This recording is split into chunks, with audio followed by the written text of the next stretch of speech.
அழகும் ஆபத்தும் நிறைந்த இயற்கையால் பேரழிவை சந்தித்த வயநாடு.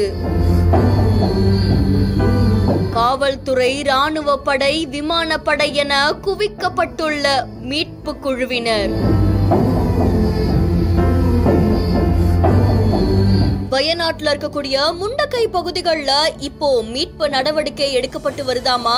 இந்த மீட்பு நடவடிக்கையில பல வீரர்கள் குவிக்கப்பட்டிருக்காங்க. மலையிலிருந்து சரிஞ்சு வந்த மண் சரிவால ஒரு இடமே நிலை குலைந்து காணப்படுறது பலரையுமே அதிர்ச்சிக்குள்ளாக்கிருக்கு.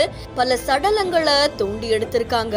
இதுல 400 குடும்பங்கள் இந்த இடத்துல வாழ்ந்ததா கூறப்படுது. இதுல சில பேர் மட்டும் உயிர் பிழைத்த நிலையில அவங்கள பத்திரமா பாதுகாப்பான இடத்துக்கு அனுப்பி வச்சிருக்காங்களாமா. உயிரிழந்த சடலங்களையும் மருத்துவமனைக்கு அனுப்பி வச்சு இப்போ அவங்களுக்கு பிரேத பரிசோதனையும் நடைபெற்று வருதாமா. சில மணி நேரத்துக்கு முன்னாடி கூட அந்த இடத்துல கனமழை பெஞ்சுதாமா. அதையும் தாண்டி அங்க மீட்பு நடவடிக்கை நடந்துட்டு வருது. இந்த மண் சரிவால ஏற்பட்ட உயிரிழப்புகளுடைய எண்ணிக்கை 291 உயர்ந்திருக்கு அப்படின்னு தெரிவிக்கப்பட்டிருக்கு. பிரேத பரிசோதனைக்கு அப்புறமா பல உடல்கள் அவங்களுடைய உறவினர்களுக்கும் கொடுக்கப்பட்டிருக்காமா.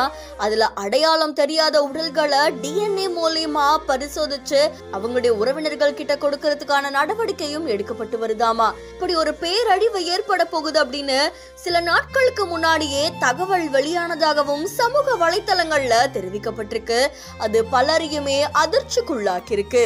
முண்டக்கை பகுதியில மட்டும் 500 பேரு மண்ணுல புதஞ்சிருக்க வாய்ப்பு இருக்கு அப்படின்னு ராணுவ வீரர் தெரிவிச்சது பலரையுமே சோகத்துல ஆழ்த்திருக்கு. தொடர்ந்து மீட்பு நடவடிக்கையில ஈடுபட்டு வரக்கூடிய ராணுவ வீரர்களுக்கும் மீட்பு குழுவினருக்குமே பாதுகாப்பு உபகரணங்கள் கொடுக்கப்பட்டு இருக்கிறதா தெரிவிக்கப்பட்டிருக்கு.